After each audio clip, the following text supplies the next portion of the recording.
R$15.408,26. Então, o conselheiro relator apurou um gasto percentual de 18,5%. Então, incluindo esse valor, aplicação em manutenção e desenvolvimento do ensino atinge o percentual de 32,68%, portanto, cumprindo aquele limite mínimo constitucional. Então, essa é uma das divergências. A segunda divergência diz respeito à aplicação do mínimo em ações de saúde, em ações e serviços públicos de saúde. O conselheiro aqui ele apontou cumprimento do percentual de apenas 1,25% das receitas e transferências de impostos em aplicações e ações de serviços de saúde. Eu acredito que não. Esse é quase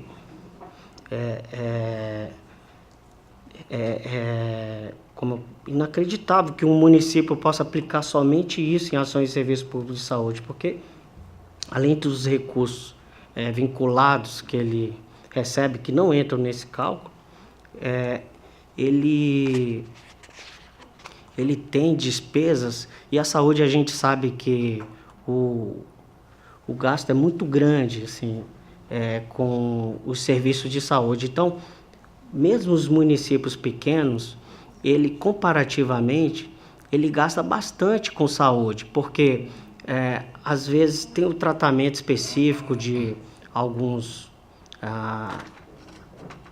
munícipes, né? E aí, às vezes, existem despesas que são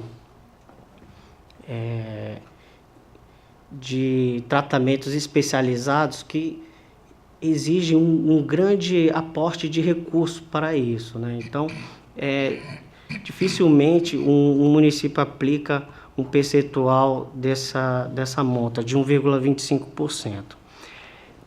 No caso específico dos autos, o relator deduziu o montante referente ao programa também 10, que é a função saúde, né, 10.122, correspondente a R$1.019.936,65, pois não foram alocados por meio do Fundo Municipal de Saúde. Então, assim, a Constituição, ela determina que os gastos com ações e serviços públicos de saúde, elas devem ser aplicados por meio do Fundo Municipal de Saúde. No caso aqui, evidentemente, nesse programa, o município não aplicou, ele aplicou por meio da Secretaria Municipal de Saúde.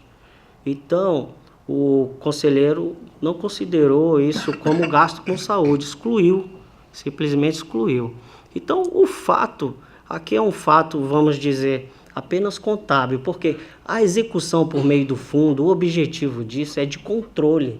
É muito mais fácil, contabilmente, você controlar os gastos por meio de um fundo, de uma conta específica, um valor vinculado àquilo lá, do que por diversas contas ou por outras formas contábeis. Então, se você tem um fundo, tudo vai sair dali, os recursos entram naquele fundo e saem dali. Se você tem uma conta, digamos, um caixa geral, um caixa único, então esses recursos podem sair de diversas outras fontes. Então, o fato de a Constituição estabelecer que o gasto com ações e serviços públicos de saúde, eu penso que, em parte, é para exatamente exercer o controle disso, né? Ficar mais fácil o controle. E aqui, nesse programa 10.122, que também é administração geral, porque o programa administração geral, ele pode estar alocado em diversas funções. E aqui é exatamente isso também. Aqui são contabilizados os gastos com vencimentos e salários, contribuições dos servidores.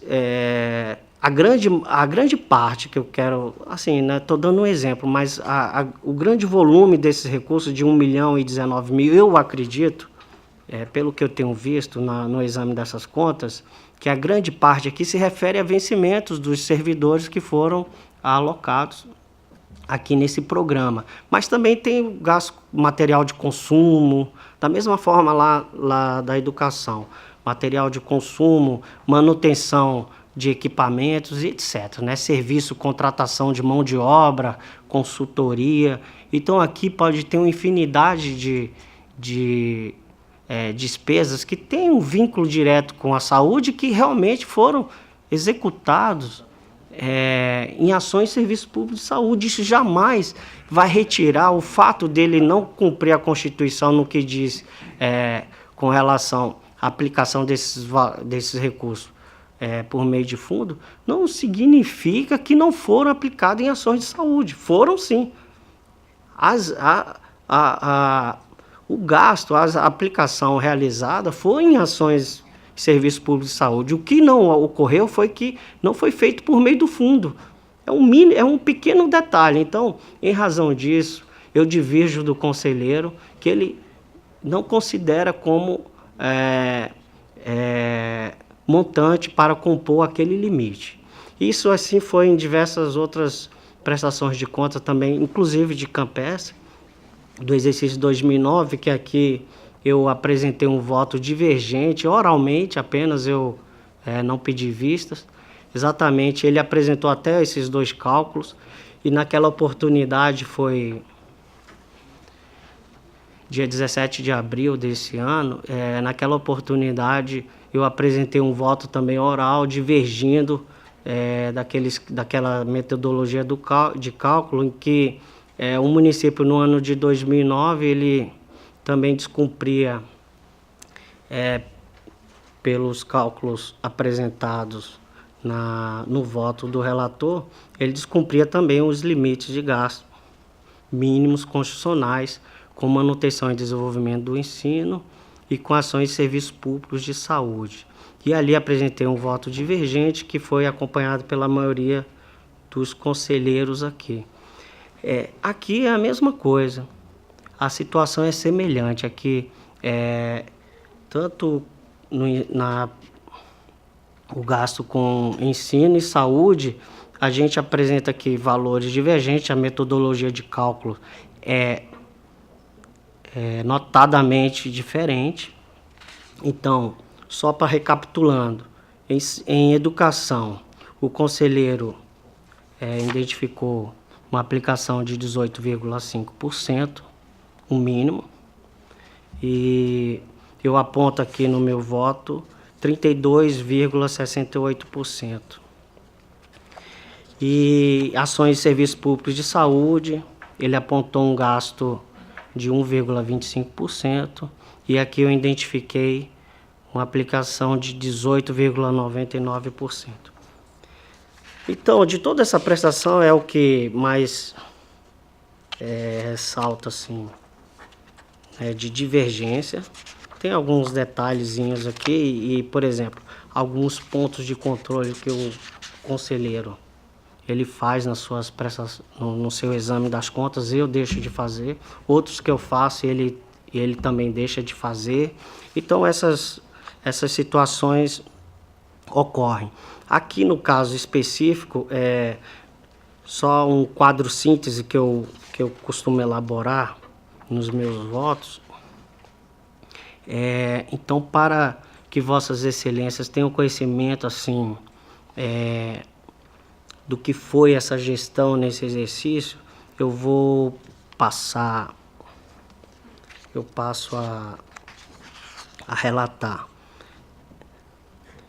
Com relação ao resultado orçamentário, foi identificado um superávit da ordem de R$ 247.270. O resultado financeiro identificou um déficit de R$ 284.633. Os limites com saúde. No caso do meu voto, eu identifiquei uma aplicação mínima de 18,99%. No ensino, de 32,68%. No Fundeb, os 60% de aplicação dos recursos do Fundeb com a remuneração dos profissionais do magistério. Identifiquei aqui um gasto da ordem de 61,97%, portanto, cumprindo todos esses limites. e também da aplicação dentro do exercício dos recursos do Fundeb, eu identifiquei 105%, 105,38%, que é a norma, o parâmetro é 95%, é o que dispõe a lei. Com relação à despesa de pessoal do município, foi aplicado 48,55% de um limite de 60%. No caso do Poder Executivo, que é 54% limite, foi aplicado 45,26%. No Legislativo é 6% o limite, foi aplicado 3,28%. O controle interno realmente não existe, é inexistente, não tem evidência de que exista controle interno.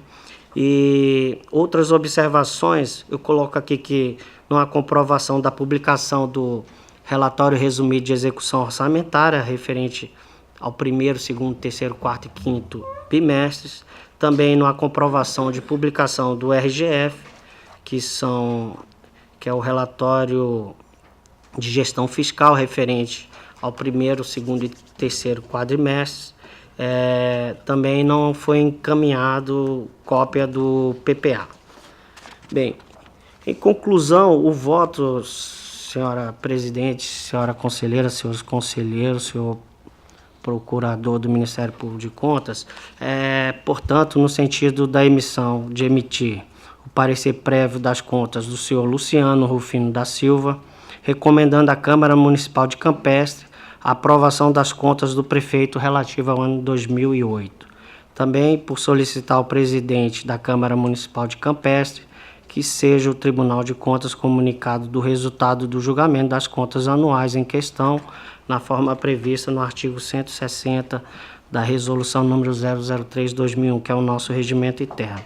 Remeter cópia desse parecer prévio ao gestor e faço as ressalvas aqui de que a análise realizada levou em consideração as demonstrações contábeis, o balanço anual do ente apresentadas pelo responsável, não tendo sido examinada a legalidade, legitimidade e economicidade dos atos de gestão do responsável, o resultado de eventuais auditorias, inspeções, denúncias e representações que poderão ser submetidos a julgamento deste Tribunal de Contas em processos específicos.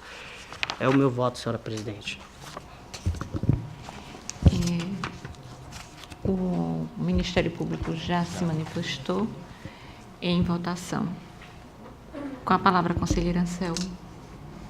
Excelência, nesse processo da minha relatoria original, prestação de contas do gestor de Campestre do exercício 2008, 4 fundamentos principais levaram-me a sugerir a reprovação das contas do gestor, quais sejam o descumprimento do limite mínimo com manutenção e desenvolvimento do ensino, do limite constitucional mínimo com as despesas de saúde, quanto ao repasse do 10º, que ultrapassou o teto constitucional, assim como pelo descumprimento da última regra do último ano, descumprimento de regra do último ano de mandato.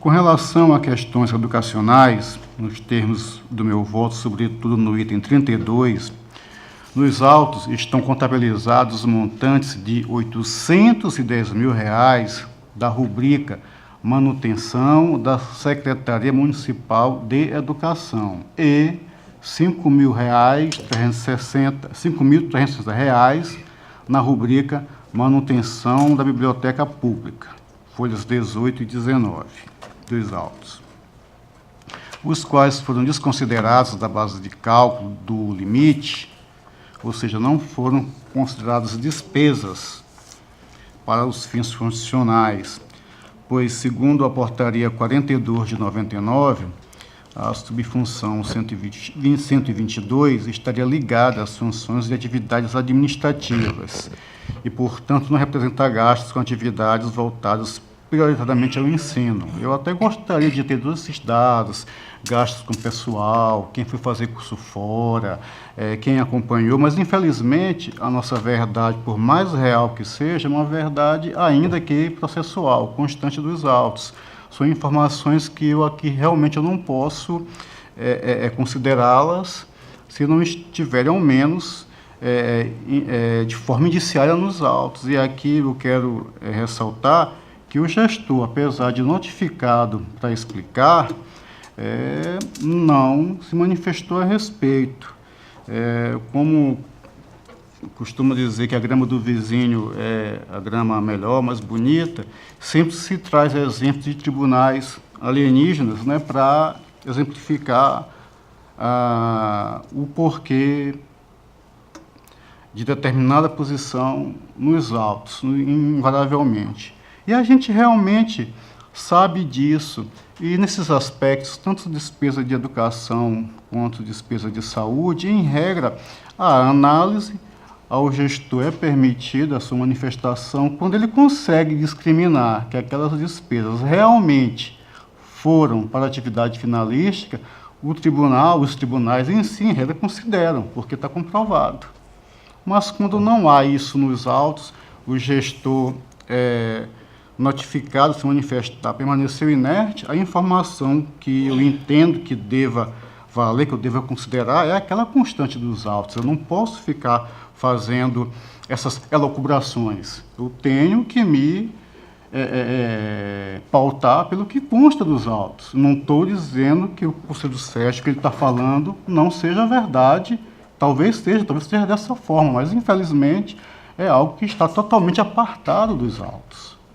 E essa é a minha razão para desconsiderar essas duas rubricas, que apesar de ter dado manifestação para o gestor, ele não quis delas cuidar. Realmente, quanto ao Fundeb, foi cumprido o limite máximo, acredito, acho que houve um percentual maior de 70%, nos nossos cálculos, num percentual de 61,97%, e o percentual mínimo é 60%. Quanto às despesas próprias em ações de serviços públicos e saúde, nessa aqui também, excelências, eu acredito que alguma serventia tem, eu já falei isso aqui algumas vezes, reitero, repito, até sendo muitas das vezes pleonástico, mas talvez a repetição, uma hora, funcione. Ao desconsiderarmos como despesas para limite constitucional, realmente é estranho.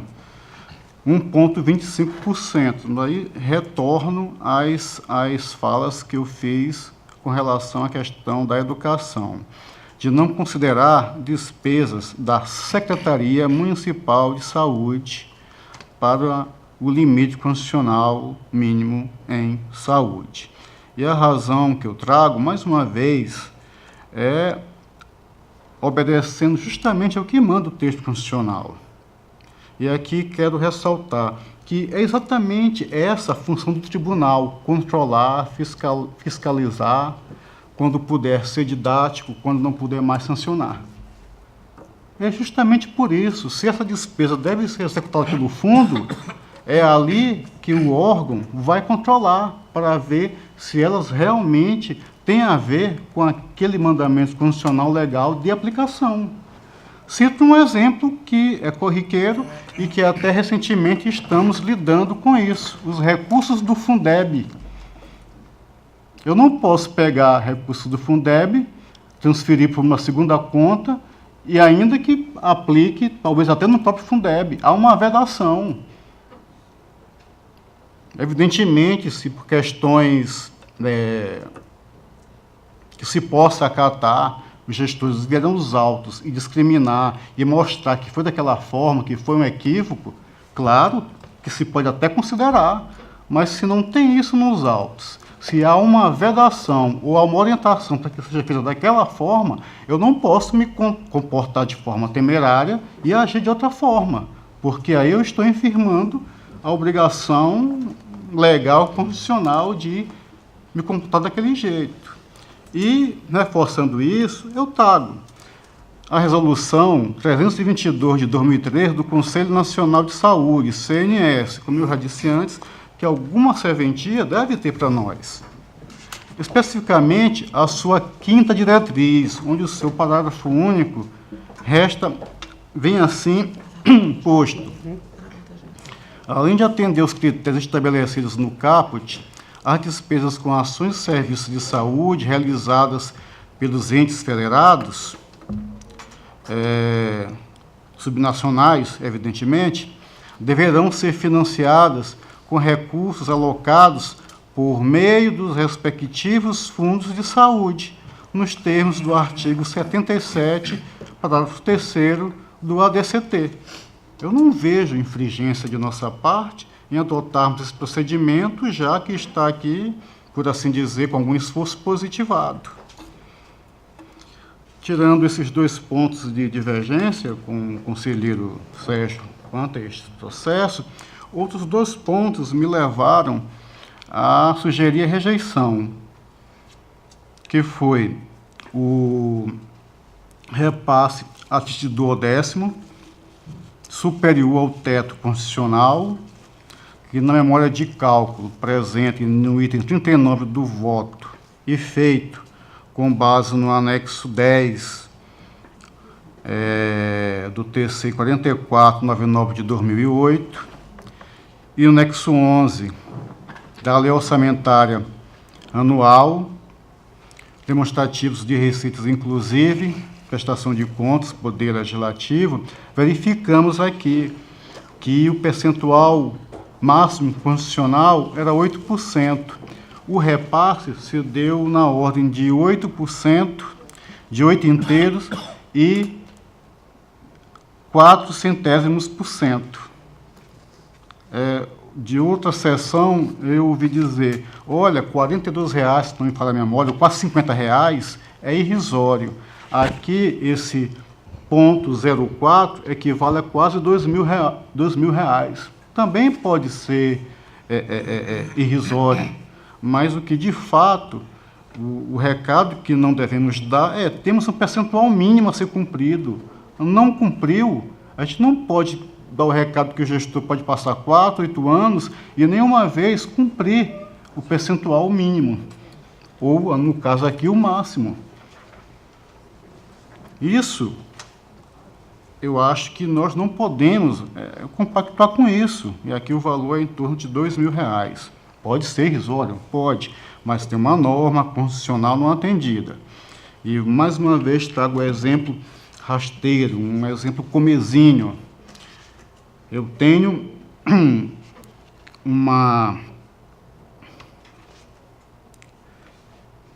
limite.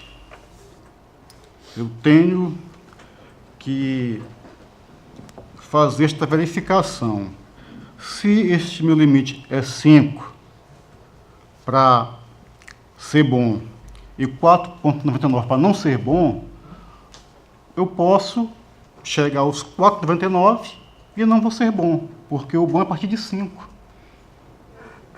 E, mais uma vez digo, não é questão do valor em si do percentual, mas é o pretenso dano, é o deletério que se causa a toda uma coletividade. E aqui, pelo amor de Deus, eu não vou pegar, como me justificaram isso, pegar R$ 50 e dividir pela população para saber. Não é esse tipo de dano quantitativo, gente, é algo mais. Não é isso. Não é R$ 2.000 dividido pela população daquele município. Não é isso, longe disso. Isso é um pensamento menor, pequeno até. É isso que a gente tem que ter em mente. É o dano causado à coletividade de não se cumprir uma norma constitucional posta. O outro item, eu assim, não vi direito, não sei se teve questão do 10º, não sei se foi debatida, e também o descumprimento de regra do último ano de mandato, que estão nos itens 42 e 43 do meu voto. Que, conforme aqui é evidenciado, o município não discriminou os restos a pagar do exercício sem processados e não processados. Todavia, levando-se em consideração o réu do sexto bimestre e do valor disponível no balanço patrimonial, não haveria suficiência de caixa, cerca de R$ 45.600. Pode ser irrisório? Pode, gente, ser irrisório. Mas tem uma norma legal para que a próxima gestão, ainda que fosse a mesma, pagasse pelo menos as obrigações inscritas nos restos a pagar processados, que montou em 54.580. Só essa obrigação é maior do que a disponibilidade. Não havendo também como honrar as demais despesas contabilizadas na conta de depósito, no valor de cerca de 36.800, descumprindo assim a regra prevista no artigo 42 da Lei Complementar número 101 de 2000, além de configurar, em tese, penalidade ou conduta prevista, e aqui está equivocado o termo, mas é a conduta prevista no artigo 359-C do nosso Código Penal. Ademais, o demonstrativo da disponibilidade de caixa presente no relatório de gestão fiscal do segundo semestre, folhas 9 do processo 5.999 de 2009, ratifica a insuficiência financeira afirmada acima, reforçando o descumprimento do artigo 42 da Lei Complementar número 101 de 2000. Então, não foi só educação e não foi só saúde. Teve também o descumprimento do limite máximo de repasse de duodécimo e infringência ao artigo 42 da LRF. Esses 4 elementos fortes me levaram a sugerir a reprovação, rejeição das contas do gestor quando do julgamento pela Câmara Municipal, senhora presidente. É esse o esclarecimento que eu faço, até para fazer um contraponto às notícias mais atuais trazidas pelo eminente conselheiro relator, senhora presidente. Com a palavra, conselheiro Dr. Sérgio. Senhora presidente, eu queria só,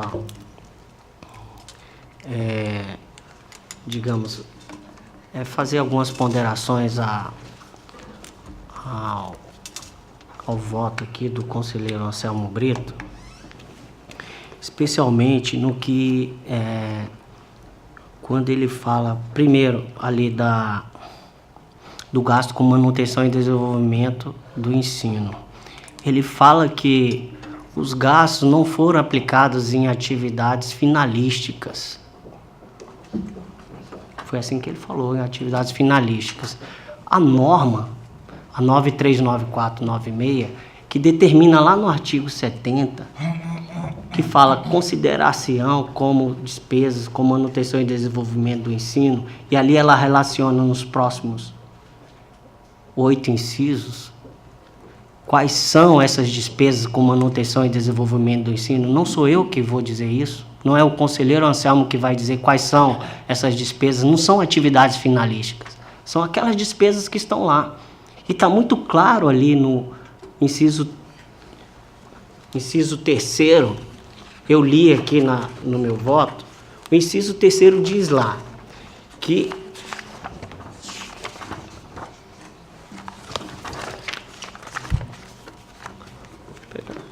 aqui, senhora presidente, só para rememorar, o inciso 3º, ele é bem claro, assim, ele diz assim, o artigo 70, considerar-se-ão como manutenção e desenvolvimento do ensino as despesas realizadas. Aí está lá. Aí, inciso 3º, uso e manutenção de bens e serviços vinculados ao ensino. Esses bens e esses serviços devem ter um vínculo com o ensino. Não são de atividades finalísticas apenas, né? Fosse assim, comparando aqui, fazendo uma comparação com o Tribunal de Contas, seriam gastos com controle externo aqui, só as atividades finalísticas das inspeções, das diretorias, e caiu o gasto aqui com o protocolo ali, e daí por diante, com todos esses serviços que dão apoio, né, à atividade do controle externo. Aqui, no caso, a manutenção e desenvolvimento do ensino. Então, esse inciso 3º é muito claro com relação a isso. Não significa só atividade finalística, não. Tem que ter apenas um vínculo. Se ela foi uma despesa realizada para atender o objetivo maior, que é o desenvolvimento do ensino, ela entra aqui.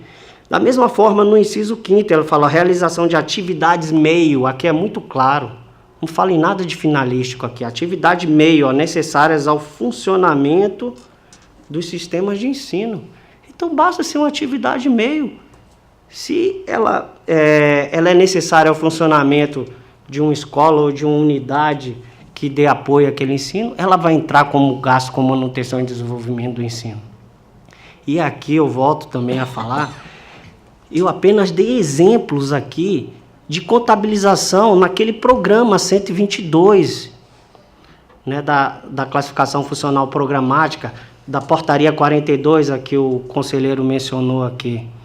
Aquele programa, eles são contabilizados ali diversas despesas, né? Ali, como eu falei, aí eu dei exemplos aqui do gasto, que a maior parte dos vencimentos dos servidores que não estão diretamente vinculados à educação, mas eles têm um vínculo, né, de alguma forma.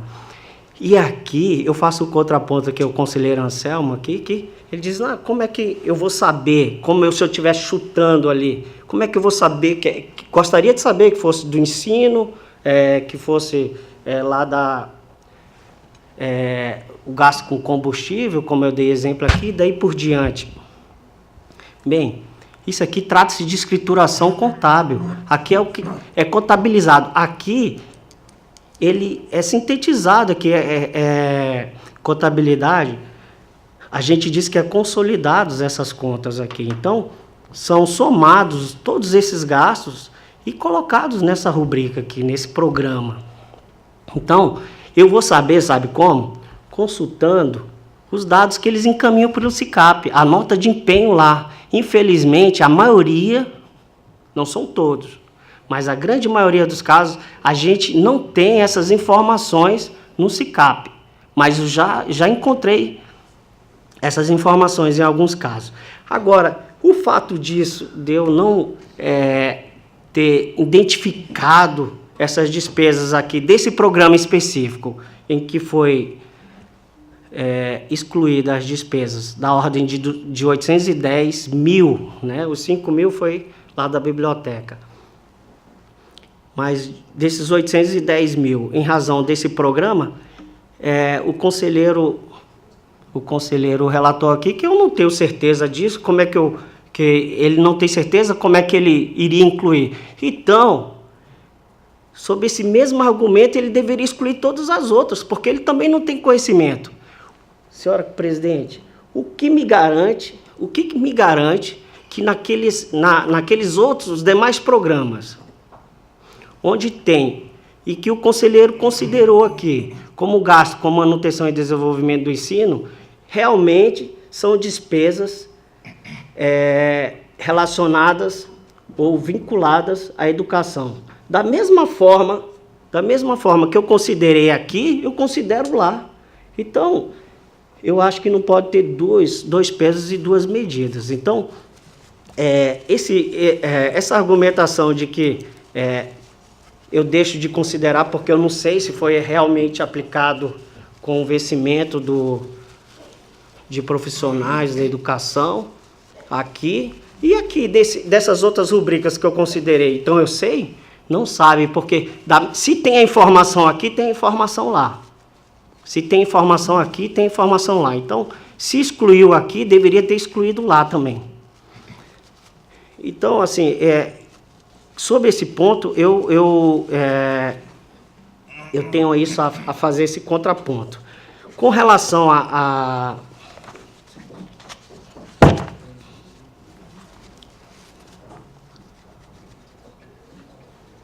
com relação às despesas com ações de serviço público de saúde, senhora presidente, é porque eu não li todo o meu voto. Mas aqui, na minha conclusão, eu assentei aqui, irregularidade de natureza constitucional, que eu identifiquei nessa prestação de contas. Item 4.1.1. Despesas da ordem de R$ 1.019.936,65 com ações de serviços públicos de saúde aplicados em desacordo com o disposto no parágrafo 3º, artigo 77 do ato das disposições constitucionais transitórias. É uma irregularidade cometida, porque aqui, no caso desses gastos com saúde, ele não aplicou efetivamente por meio de fundo. E é esse dispositivo aqui que determina. Realmente, ele tem que aplicar. Mas isso não significa que ele deixou de aplicar em ações de serviço público de saúde, como eu me referi anteriormente. São despesas com ações de saúde. Isso aí não há que se negar. O que não foi feito foi que ele não aplicou por meio de fundo. E aqui eu trouxe essa irregularidade para a conclusão. Só que eu entendo que isso aqui não é, conselheiro Rodrigo, é motivo para a rejeição das contas.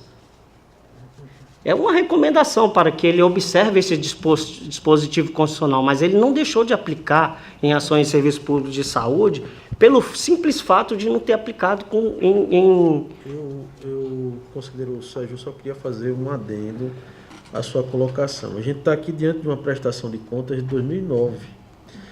A obrigação legal para aplicar mediante fundo só surgiu com a Lei Complementar 141 de 2012. Antes disso, nós tínhamos apenas diretrizes baixadas pelo Fundo Nacional de Saúde, né?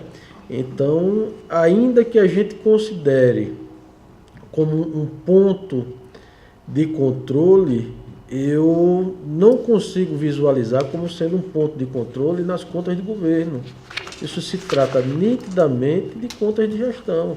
E o grande responsável não é o prefeito, é o gestor do Fundo Municipal de Saúde, né, que na maioria das vezes é o secretário estadual de saúde, apenas para complementar o voto de Sua Excelência. Aí, senhora presidente, só concluindo, essa era o que eu gostaria de chamar a atenção, que isso não justificaria a rejeição das contas, o simples fato de não ter aplicado por meio de fundo. E no mais, assim, eu coloquei especialmente essas duas divergências e faço novamente o destaque de que eu não examino todos os pontos de controle examinados pelo conselheiro, não estou dizendo que ele é errado. Por quê? Alguns deles eu considero que, como o conselheiro Rodrigo mencionou aí, que é objeto de prestação de contas de gestão, não de governo daquele nós tratamos. E em outros casos, em razão, como, por exemplo, as alterações orçamentárias. Eu não faço esse tipo de análise na minha prestação de contas, porque nós não temos elementos suficientes para fazer isso. Nós temos que ter todos os decretos que alteraram a LOA. Em alguns casos, a gente não tem nem a LOA no processo, que é a Lei Orçamentária Anual. Temos ter também as eventuais leis que alteraram a própria LOA. Então, a gente tem que requisitar uma série de documentos que não é exigido nesse calendário aqui de obrigações do gestor. Aí, então, precisa até mesmo de uma instrumentalização maior da nossa parte das diretorias de fiscalização para promover isso aqui. E outra coisa, isso é trabalhoso. E aqui a gente tem que ver também o que tem disposto o cumprimento daquele do artigo 167 da Constituição. Então, realmente, eu não costumo realizar todos esses pontos de controle que o conselheiro Anselmo faz. Agora, isso não inviabiliza uma apreciação dessas contas, principalmente em relação ao cumprimento desses limites. Obrigado, senhora presidente. Era só isso. Palavra, conselheiro Anselmo. Presidente, eu acho que está acontecendo aqui um equívoco. Conta de gestão, conta de governo, eu acho que é equívoco exatamente o contrário. Estão querendo dar as contas de governo caráter de conta de gestão. Parece-me que a gente se esquece da responsabilidade pela consolidação das contas que são, por assim dizer, da responsabilidade do gestor do município. Inclusive a sua responsabilidade em elegendo, em vigilando, ele é o único responsável. Quando formos discutir se o secretário ou o gestor do fundo, desse ou daquele fundo, as contas deles, vamos verificar os seus atos de gestão, mas não esses atos de governo que a nossa prestação de contas, assim tida até hoje, traz. Se formos nessa linha, não poderemos praticar mais nenhuma análise de contas de governo. Como é que se vai inferir se cumpriu ou não o limite constitucional em educação, em saúde, regime próprio de previdência? Não, verdade, eu não posso achar que algumas coisas, aí sim, dos pesos das medidas, algumas coisas se aplicam como sendo contas de governo e outras contas de gestão.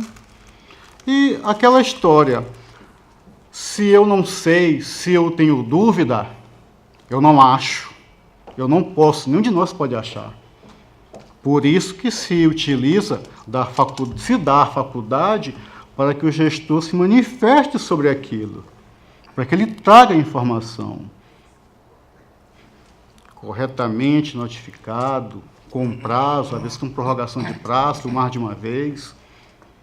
É dado todo o espaço para que aquela informação seja sanada.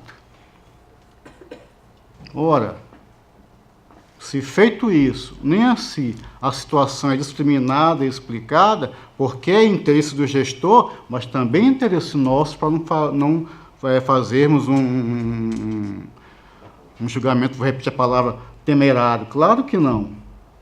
Mas, infelizmente, nós, os julgadores, gostando ou não, a tal tão propalada verdade real, em nosso caso, acaba sendo uma verdade dentro dos autos, com toda a possibilidade de manifestação dos gestores.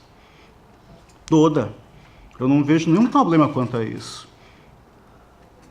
A gente vê a norma,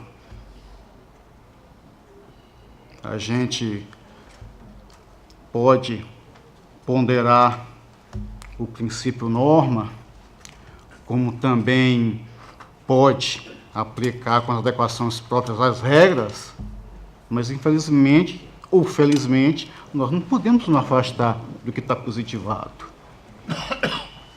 Eu não posso simplesmente dar valor ou desconsiderar só porque eu quero, só porque eu acho. É temerário, é um risco para nós isso. E aqui insisto, foram 4 pontos em que eu trouxe pela reprovação. E, mais uma vez, eu não ouvi, assim, pelo menos especificamente, nada com relação ao cumprimento ou descumprimento do repasse de 12º, do limite máximo constitucional, e nem a questão do malferimento do artigo 42 da LRF. A minha reprovação foram 4 pontos fundamentais, não só educação, não só saúde. Se assim o voto está posto, acredito que esse voto, esse processo teria que ser, vamos dizer assim, processualmente forçado, retalhado em 2 partes, as partes divergentes e não divergentes. Obrigado, senhor presidente. Encerrada a discussão, passamos à votação. Conselheiro... Eu já tenho o voto do Sérgio. Conselheira Maria Cleide. Com todas as venhas ao conselheiro relator, eu acompanho um voto divergente do conselheiro Sérgio. Conselheiro Rodrigo. Senhora presidente, eu estou acompanhando também o voto do conselheiro Sérgio, esclarecendo que em educação eu voto pela inclusão da subfunção que não vem sendo utilizada pelo conselheiro conselheiro Anselmo, em educação e saúde, né? Subfunção 122, que é referente ao financiamento da atividade meio necessária ao exercício da atividade fim. Com relação ao 12º, eu verifico que o valor descumprido, ele corresponde a apenas 4 centésimos por cento. Então, isso é insignificante, existem votos, acórdãos que a gente pode encontrar fartamente nos tribunais de contas, inclusive parecer do Ministério Público de Contas, pela aplicação do princípio da insignificância e reconhecimento desde que o acórdão seja pela aprovação com ressalvas ressalvando o aporte nos exercícios financeiros subsequentes. Né? E assim eu estou votando. E com relação ao descumprimento do artigo 42, eu divijo também do entendimento dado pelo conselheiro Anselmo Brito, de que todas as obrigações contraídas, elas deveriam ter sido integralmente cumpridas durante o exercício financeiro do último ano de mandato, assim como deixado o aporte financeiro suficiente para o exercício financeiro subsequente. A leitura que se faz do artigo 42, na leitura que se faz, existe um limite temporal. E o limite temporal são os últimos 2 quadrimestres do exercício do mandato, não é? Então, a gente conseguindo identificar que durante os últimos 2 quadrimestres foi contraída uma obrigação, ou foram contraídas obrigações que não possam ser integralmente cumpridas naquele exercício, o gestor tem que deixar disponibilidade financeira suficiente para o cumprimento no mandato subsequente, ainda que o próximo gestor seja ele mesmo por conta de reeleição. Então, forte nesses argumentos, eu desconsidero os 4 pontos colocados pelo relator e estou acompanhando integralmente o voto do conselheiro Sérgio Maciel. Aprovado. Excelência, tá assim. São 4 itens. Dos 4 itens, eu me manifestei sobre 4. O Rodrigo sobre 4. Até agora está 1 a 1 na questão meritória, por assim dizer. Porque está faltando, a conselheira Cleide votou com o conselheiro Sérgio, que se manifestou sobre 2 pontos. Vossa Excelência, acompanhando integralmente o conselheiro Sérgio, vai apenas desfazer saúde e educação. Fica empate do 10º.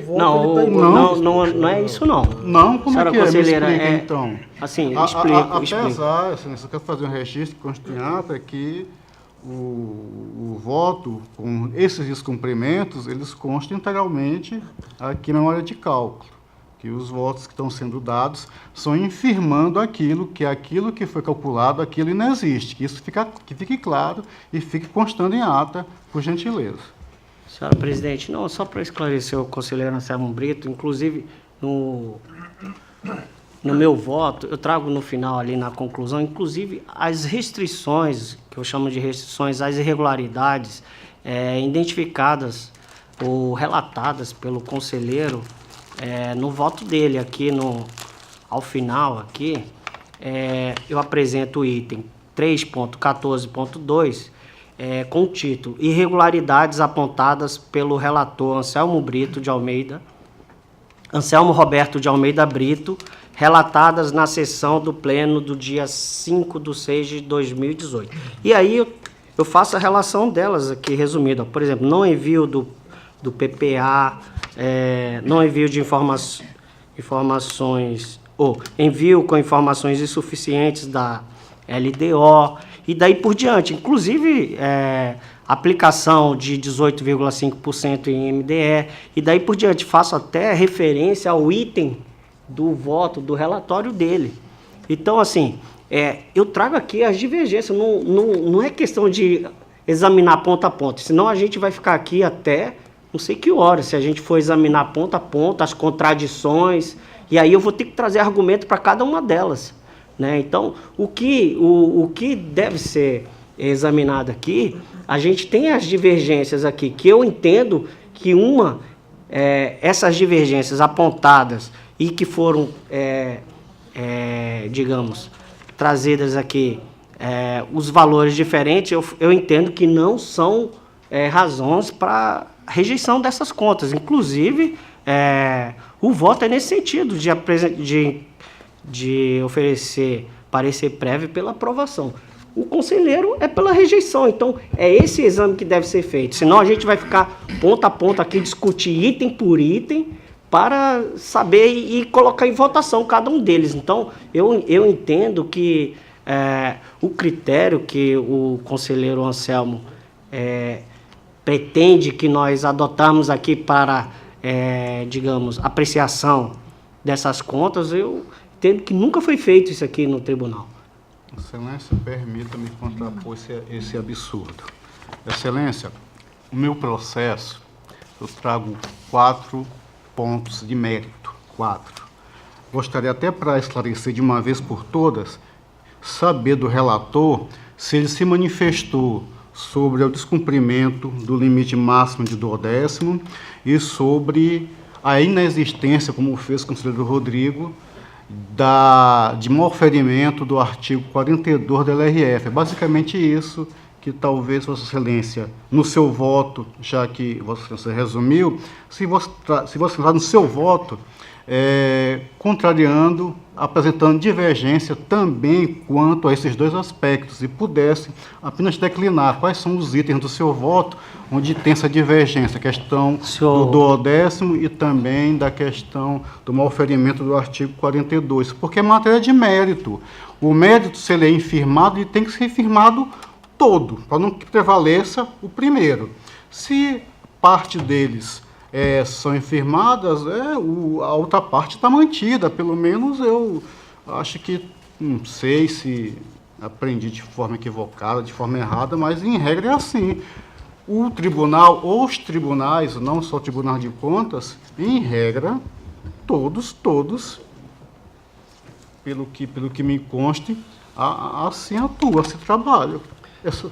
A pergunta é: das 4, já tem 2 manifestações, saúde e educação.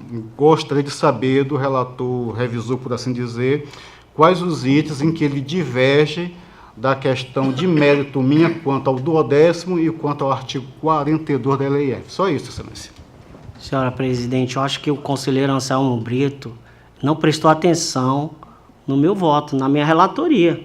Eu falei aqui, não foi só uma vez, falei por 2 vezes, que nós não examinamos os mesmos pontos de controle. Eu não faço esse controle que o conselheiro faz aqui do duodécimo, então, de alterações orçamentárias. Eu não examinei isso, então eu não posso... eu não posso... Obrigado. Eu não posso dizer sobre esses pontos, se eu não examinei esses pontos. Estou satisfeito, Excelência. Ainda está em votação. Conselheiro Maria Cleide já se manifestou. Conselheiro... Estou acompanhando o conselheiro Sérgio.